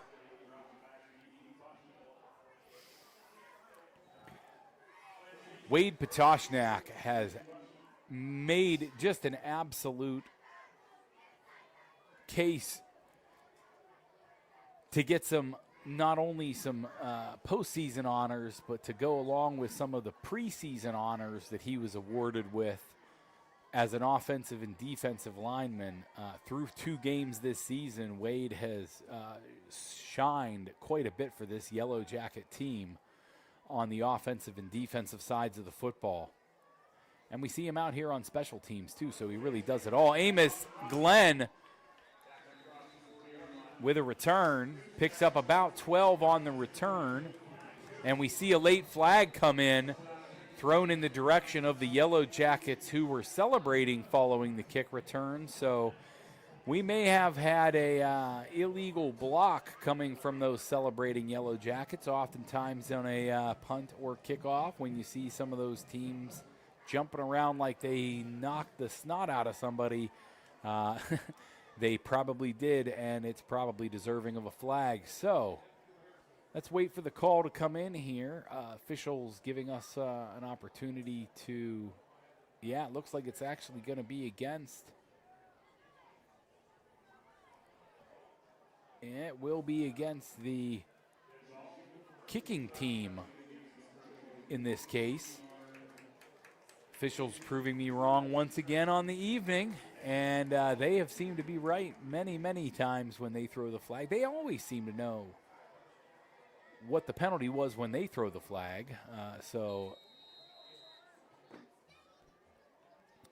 easy to prove a guy who doesn't know what the penalty was when the flag was thrown wrong. Yellowjackets come out here in a bunch formation to the right, handoff to the running back, Glenn, who takes it between the tackles up. He bounces it outside, gets a nice block from Owen Niestein on the edge, and he's just going to trot right out of bounds near the 30-yard line, but the Trojans could not help themselves and give the running back, Glenn, an extra shot out of bounds. And that's going to be a personal foul. Tack on 15 yards to the Amos Glenn run, and the Jackets are now deep inside Trojan territory. I do want to remind all the viewers out there that this is not a Homer broadcast. We are fans of Derry. Absolutely wrong. I'm going to say know. wrong on all. Jackson, you can root for whoever you want to. High Top Sports Network is has Bob Booterbaugh and Jackson Booterbaugh in the broadcast booth following the Yellowjackets this season. And maybe the broadcast is not slanted, but these two gentlemen are both fans of those guys out there in the blue and gold. Though we wish Derry area the best and think they've got a wonderful football team in front of them. You know, it hurt a lot to lose last year when we traveled to Derry, and I know Derry is not going to be welcoming the ride home tonight. But certainly wish the Derry football team a wonderful season ahead. We hope to not have to play them in the playoffs. We know how dangerous they can be, and we expect them to bounce back from tonight for sure. I want to give a shout again to the Hogs up front. Wade Patoshnak, Cole Troutman, Cameron Mankey, Carter Kemp, and Avery Westendorf certainly have made it look easy for this Jacket offense as Madden Wisniewski close to another Jacket touchdown. He's going to be marked out at what will be the 1 inch line, if there could be. The nose of that football is millimeters from the goal line. Madden Wisniewski almost with another Jacket touchdown. 2 minutes and 23 seconds remaining in the third quarter of this game, 35-6. Jackets looking to make it 42. I've not only been impressed with the individual performances of the offensive players tonight, along the offensive line, along the wide receiver core. Amos Glenn, of course, we have to mention player of the game, Drew Ross, tight end, Chase Flynn, throwing some unbelievable blocks, and he puts another one out there as they spring Amos Glenn for his third touchdown tonight. 2 on the ground, 1 through the air. Amos Glenn, another Yellow Jacket touchdown, 42-6. 41-6. Let's not jinx that kick by Judah Thompson just yet.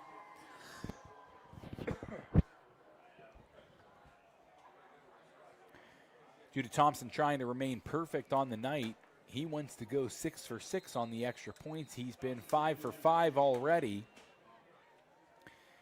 And I'm doing everything a broadcaster can do to jinx a kicker. Judah Thompson will have words with me in the parking lot, I'm sure. I have not meant to do this to you, Judah.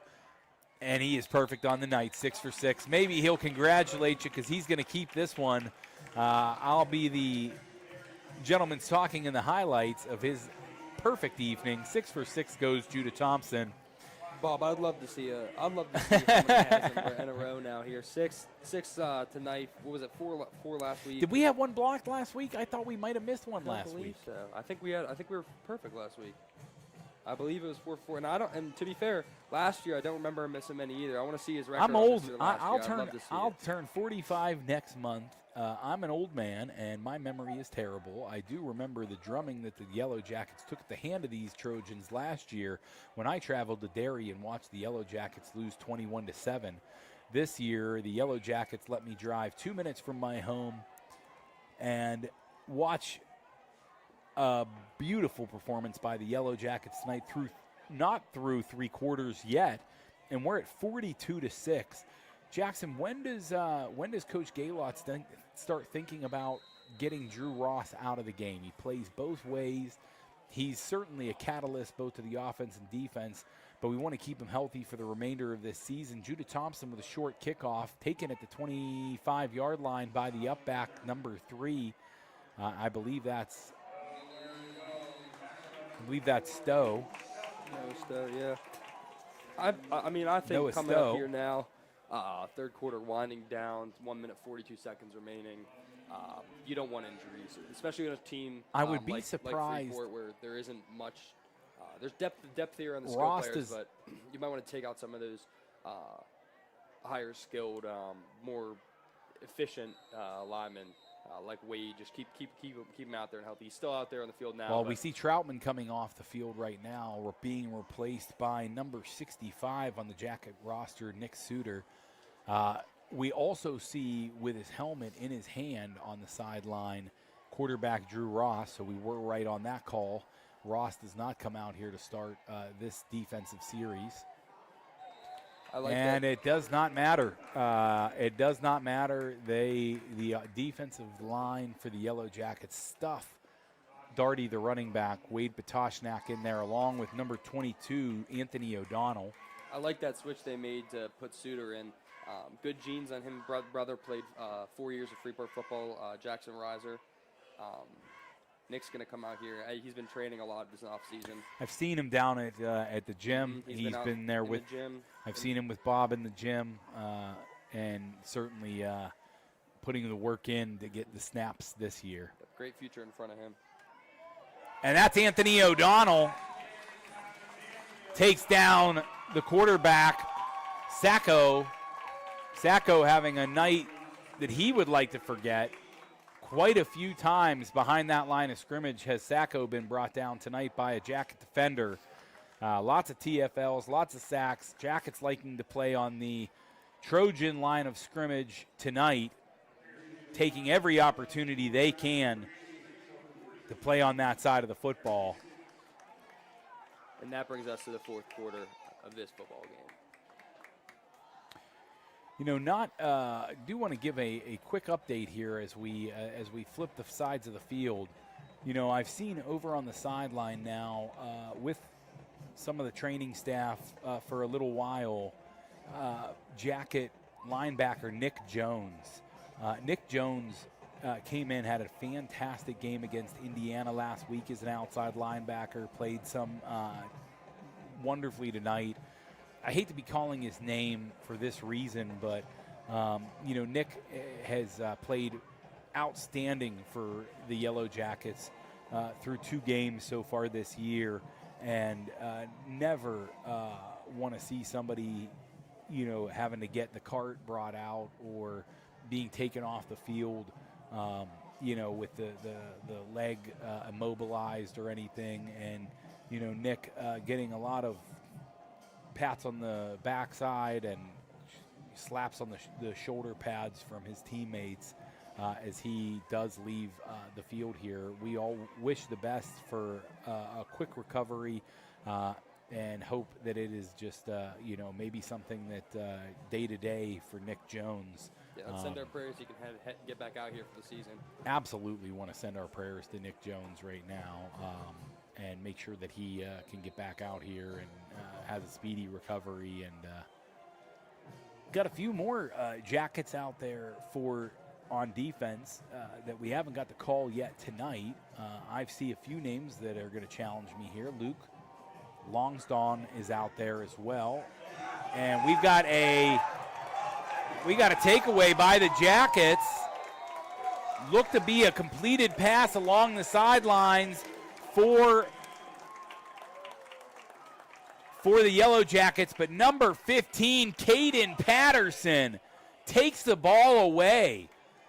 I don't know if it was an interception. I don't know if that was just a forced fumble where he stripped the ball away from the receiver, but Caden Patterson ends up with the football and makes the big defensive play for the Yellowjackets, getting snaps, getting an opportunity, and Caden Patterson making the absolute most of it. getting beat up there on the sidelines.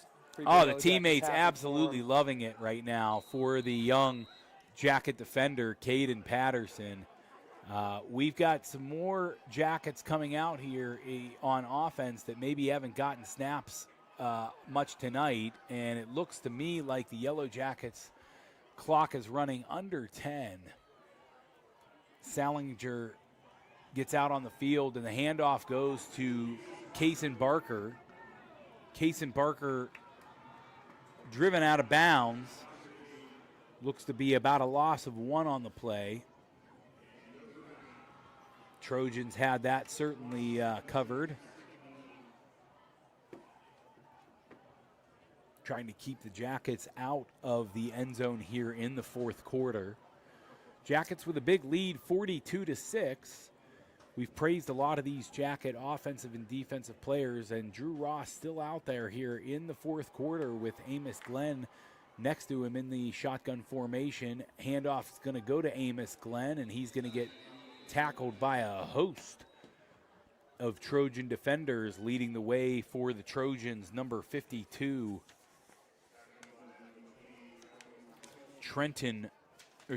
Chase Lucan. And it looks like number 65, Nick Suter, is going to enter the offensive line now. I know that's what he's been looking forward to, so let's see what he can do out In to there. play some right guard alongside Avery Westendorf. Westendorf, the freshman, getting his second start of the season. Wearing the same number as legendary Peyton Westendorf. Yes, his older brother Peyton. Ooh, and the pass by Drew Ross seemed to be a little bit of a mix-up between Ross and Wisniewski, the wide receiver on the play. Ross looking to communicate with him here in the huddle before the next snap. Figure out what the miscommunication was there between the quarterback and wide receiver for the Jackets. After looking at these first 2 games that Avery playing, it looks like he's going to kind of take in the same role that Peyton brings up, more of the pass blocking role. Not much of a run block, but he's doing his best here. He's pushing. I would certainly say that both Westendorf brothers could do a bit of both. While you're right, Avery, and that field goal by Judah Thompson, remaining perfect with his kicks on the night. Judah Thompson with a nice field goal by the Yellowjackets, and I actually, these old eyes have fooled me more times than enough tonight. We added the points, but I think that ball fell just wide right there, Jackson. Let's get those points off the board. Yeah, we gotta do a -3. We gotta find out how to do. There's no minus. There's no minus. We've got to figure out how to get back to 42. Oh, there we go. Didn't have to add any of Judah's points. Apologies to Judah Thompson. It looked good from the broadcast booth. Looked to be perfect on the night for him, but that unfortunately must have fallen wide right for the Jacket kicker. And back to you talking trash on the Westendorf brothers, Jackson. They don't know how to run block. I don't know what to tell you. That. They know how to pass block, except they're S-tier pass blockers. They're F-tier run blockers. They're passive. He jokes because Peyton and Jackson are very close friends, so I think he's. I think he's. Neither. I'm watching it. He doesn't even well, I've watched Amos Glenn over 2 weeks run the ball at will behind both the left and right side of the line. So while you and Peyton Westendorf can have your own words about his run blocking prowess, Avery Westendorf has certainly shown the Jacket faithful tonight his run blocking prowess, and I've been impressed. We've got a few more youngsters out there, or underclassmen. I hate to call them youngsters. My goodness, that's what you get when you're a 40-something-year-old man and you're calling high school kid football. So Andrew Rufner out there for the Yellowjackets, the sophomore, I believe at nose tackle, number 61. Really, really, really, really, really good hit by Aiden Alcorn. Aiden Alcorn delivers the smack for the Yellowjackets, number 21 on the play. Alcorn stepping up into the safety position for quarterback Drew Ross, who has Maybe somebody grab his helmet. Don't let him out there for any more offensive series either, folks. Get that kid's helmet. I see him on the sideline. The helmet is off, but he has his hand on it. Somebody replace it with a stack of water bottles. And Rufner in the backfield quickly. Jacket defenders all over the place to bring down the ball carrier. Number 58 in there on the tackle, Hunter France. I believe I saw number 6 in on the play as well, Alex Kladitis.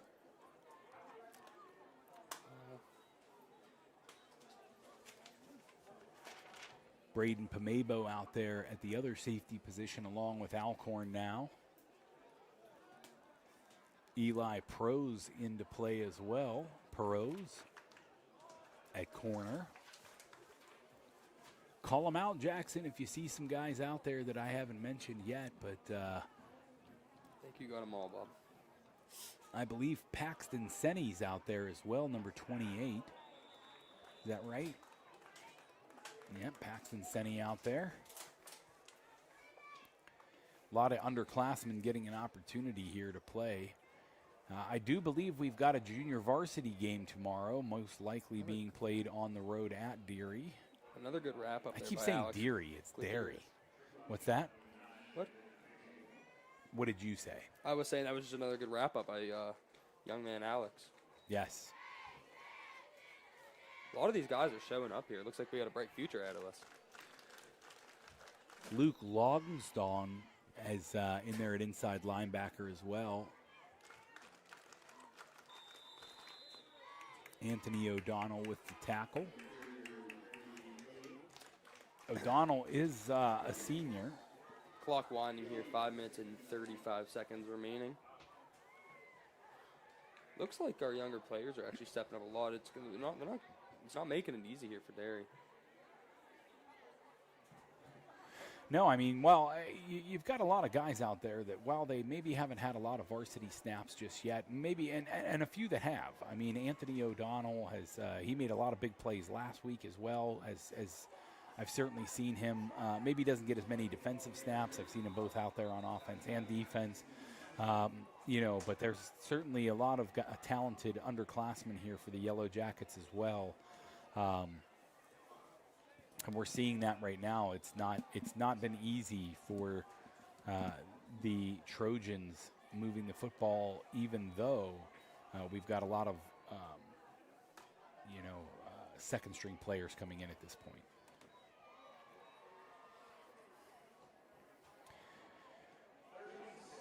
Jackson, let's look and see who we've got next up on the schedule for the Yellowjackets. We'll check out that here as the clock winds in the fourth quarter. Only about 4.5 minutes to play. Handoff goes to the number 5 for Derry, Aiden Frank. Frank, the ball carrier, picks up a couple on the play. It's going to bring up a 4th down and about 3 for Derry. O'Donnell seems to be making many of the defensive calls thus far for the Yellowjackets right now. Going to take a breather at the moment and give an opportunity for an underclassman to play Gabe Lichtenfels into the game, number 44, the outside linebacker.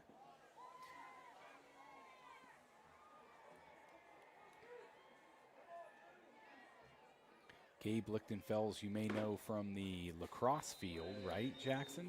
Great lacrosse player. Unbelievable. Yep, I've been watching him. I've been watching him for years, and he's been. Might be the first year playing football for the Yellowjackets. I haven't seen him in past years. I believe he played in middle school, but I know he is. I know he's a freshman, right?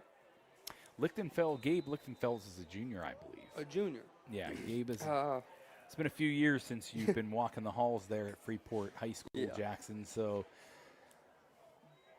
But yeah, he's an exceptional lacrosse player. Watch him last year. He played some of the travel teams and stuff, and does the whole jazz. I'd expect to see some fireworks from the outside linebacker Lichtenfels here. Number 44 getting an opportunity right now. And we see some chase given to the quarterback there, and looks like Derry's given us an opportunity to see some underclassmen as well. Will McNeil, the quarterback in for the game for the Trojans. freshman quarterback. Derry is able to pick up a first down with the quarterback keeper. As we're under 3 minutes to play here, Jackets up 42-6. And we're going to talk a little bit more about our sponsors, Steffi's Country Catering. If you've got catering needs, go on Facebook, search Andy Steffi, or Terry Steffi. Andy is, I believe, one of the Steffis that I graduated close to. But visit, search Terry Steffi on Facebook, and make sure that you call Steffi's Country Catering for all of your catering needs. Also, we want to thank Steiner Sacco Law. If any rebroadcast, retransmission, or reprint of this game without the express written consent of High Top Sports is prohibited. Legal disclaimer written by Steiner Sacco Law. For all of your legal needs, call Steiner Sacco Law, Katanning, Pennsylvania. We also want to thank we also want to thank River Forest Golf Club in Freeport, Pennsylvania, dining for all of your drink, food, and golf needs. Go to River Forest. Paxton Senni with the carry for the Yellowjackets. Picks up a first down. Back to River Forest. They have a great course, by the way. I played it a few times this summer, and it's exceptional. It's a great, tight course, but it's fun. Beautiful, down by the river, Allegheny River. It's a beautiful, challenging course. I've been there many times to River Forest, not only for weddings, but for events. If you've got an event, call River Forest. If you want to go have drinks or a sandwich, you want to go get some wonderful food, maybe just a Saturday night, it's a great place to stop. Check out River Forest. Luke Sellinger with the quarterback keeper here. He's going to be scampering close to the end zone, loses the football, and it goes out of bounds at the 1 yard line. Lost it on the camera, guys. I'm sorry. Thankfully, Sellinger was able to fumble that ball out of bounds. Had it gone into the end zone, it would have been a touchback if it would have traveled out of the end zone there. So with under 30 seconds to play here and the clock is winding, we've only got about a 5-second differential between the play clock and the game clock. So the Jackets are going to be able to take a knee here. We're seeing if the second stringers can get something done. No, I doubt that they are. Oh, Luke Sellinger is going to challenge for the end zone, and he does. Luke Sellinger scores the touchdown. That's a JV touchdown. Look at that. Nick Suter, good block. Good run from Luke Sellinger out there. Good work. And we'll see if Judah Thompson can stay perfect on the night. That touchdown by the Yellowjackets second string will extend the lead to 48-6 with 4 seconds to go here in the game. Well, not perfect. He did. If you have a blanket or a chair, you're folding it up or packing it up right now, sitting in the bleachers of this game. Judah Thompson remaining perfect, followed by a kickoff's all we have left. He missed the field goal. No, remaining perfect in kickoffs, Jackson. He did miss a field goal. This is an extra point, not a kickoff. Extra You'll point. learn Sorry. You'll learn football eventually. I will. Ladies and gentlemen, as you know, the professionalism, it tails off as we get tireder in the game, right? The fatigue sets in and the professionalism wanes. That's going to be zeros on the clock. The Yellowjackets 49, the Trojans 6. Excited to see the Yellowjackets continue this exciting run to begin their season. 49-6 against the Trojans, 28-0 against Indiana Indians, and we'll be excited to see what happens to the Derry Trojans as well. I'm sure that we may see them in the playoffs in the future. So for High Top Sports, I'm Bob Buterbaugh. Once again, wanting to thank our sponsors, Steffi Country Catering, Steiner Sacco Law, along with River Forest Golf Club down in Freeport, Pennsylvania. I'm Bob Buterbaugh. I'm Jackson Buterbaugh. And we thank you.